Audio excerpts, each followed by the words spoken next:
Hi my friends, welcome back to the Sussex Daily News channel this afternoon. In this video, we continue to update you. Royal snub, Meghan and Harry lost privileges, Princess Beatrice and Eugenie still hold. Meghan Markle and Prince Harry announced their exit from the royal family earlier this year. And officially the couple stepped down in March. The terms of their exit were debated at length, and the royal family met with Harry at the Sandringham Summit to discuss the nature of the Sussexes' future royal roles. They have retained their royal titles, but they can no longer use them in the same way Princess Beatrice and Princess Eugenie do. So why is this the case? The reason why they can't use their titles is that they plan to use them to make money. Beatrice and Eugenie don't do that, and nor does Prince Michael of Kent, who is another non-working royal with HRH status. All three of them do use the HRH when dealing with their charities, which Prince Michael in particular has a lot of. Edward was a bit different, but he ended up being hauled firmly back into the ranks of the working royals, and I doubt he had much choice about it.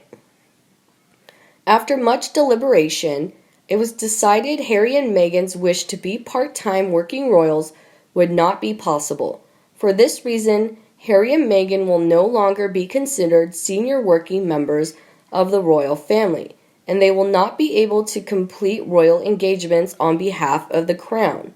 It was decided the couple would keep their Duke and Duchess of Sussex titles, and they would retain their His and Her Royal Highness, HRH status. However, as the couple are no longer working the royal family, it was agreed Harry and Meghan would no longer use their HRH titles. But unlike other royals, Beatrice and Eugenie still use their HRH titles, despite not being working royals. Beatrice and Eugenie have their own careers. Beatrice works as vice president of a tech company, and Eugenie is the director of an art gallery. And although Beatrice and Eugenie can work with their HRH titles, it is not known why the Queen decided Harry and Meghan cannot do the same. According to a royal expert, Mr. Phil Dampier, Princess Eugenie and Beatrice are royals by birth, and despite not being publicly funded, they both work for a living. They actively serve the Queen, and meanwhile, neither Harry nor Markle are royal and seek to illegally profit from the titles and royal names. The Sussexes appeared to make reference to Beatrice and Eugenie's situation in their Sussex royal transition details, but the couple no longer uses their HRH titles and are no longer senior working royals. The couple remains members of the royal family. The Sussexes have retained the royal residence of Frogmore Cottage in Windsor as their family home in the UK. Meanwhile, in other news, Prince Harry and Meghan Markle have been voted the worst famous couple to have as neighbors. But Good Morning Britain presenter Piers Morgan topped the poll at 36%. Prince Harry and Meghan Markle have been voted as the celebrity couple Brits would least like to have as neighbors. For individuals, Good Morning Britain presenter Piers Morgan has voted the worst neighbor at 36%. He was followed by telly diva Gemma Collins at 31%. Many also didn't like the idea of living next to singer Kerry Katona. 3 in 10, the survey by charity fundraising platform Omaze found. Oasis bad boy Liam Gallagher and Prime Minister Boris Johnson followed, both on 28%. Celebrity pairs Mark Wright and Michelle Keegan and TV's Mary Berry Holly Willoughby were viewed as the best well-known neighbor. Omaze is organizing a £1 million house giveaway with a guaranteed winner to raise cash for Teenage Cancer Trust. Omaze's first UK campaign will see one winner walk away £1 million house in the footballer's favourite shire.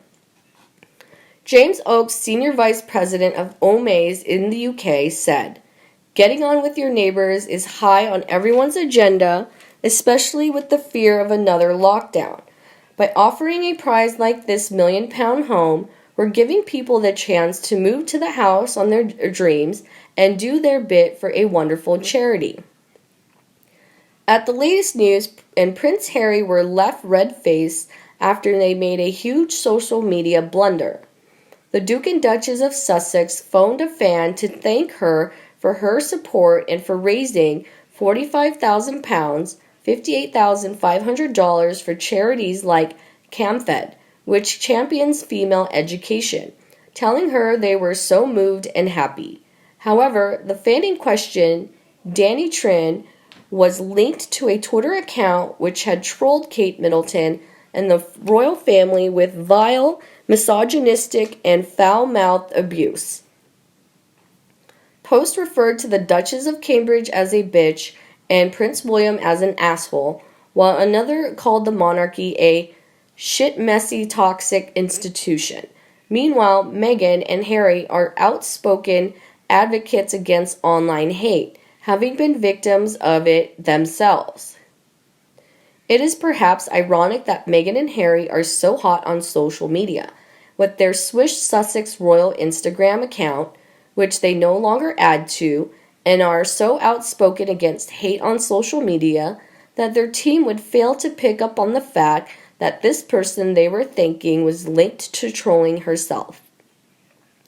Indeed, Miss Trin runs an account from which someone had sent horrible, foul-mouthed attacks on their in-laws, although she insisted she was not responsible for the post herself. Nevertheless, her association with the account rapidly spread around Twitter, creating an embarrassing situation of the Sussexes. One of the posts from the account, known as Henry's Cousin, read, "Meghan Markle is not one of your little ugly ass." Another said, "Meghan, after having to deal with the wedding dress, tiara, venue, flowers, food, music, her father's impeccable, and Kate throws a tantrum in the middle of her bridesmaid's dress fitting over some tights." A third added, "The way that Harry and Meghan aren't part of that company, toxic institution anymore is most pleasing to me."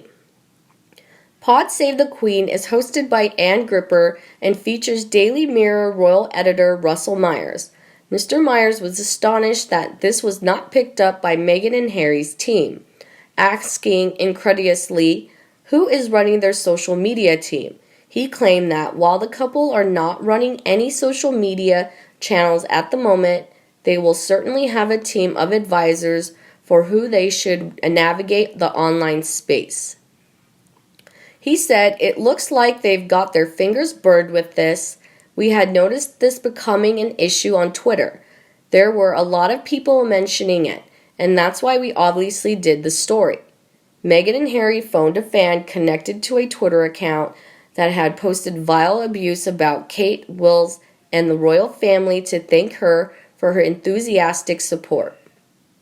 Now this evolved from two individuals on Twitter who had done a hashtag, part of the Sussex squad raised £45,000 for charities, which was part of CamFed, an amazing organization about education in Africa.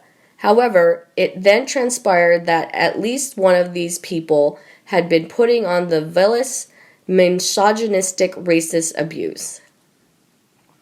And I thought the fact that it wasn't picked up by Harry and Meghan's team when it was being bandied around Twitter and everybody was talking about it, even before we did it as a story, shows you who is running their social media teams, or who are they even speaking with. I know they haven't got a social media presence at the moment, but they certainly do have a team, and surely someone should have recognized that this awful rhetoric was being bandied around. And you, what do you think about this news? Please let me know in the comments section below and we discuss them together.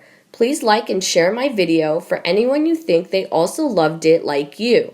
And don't be afraid to subscribe to the Sussex Daily News team to get more news from the royal family. Now, goodbye and see you tomorrow.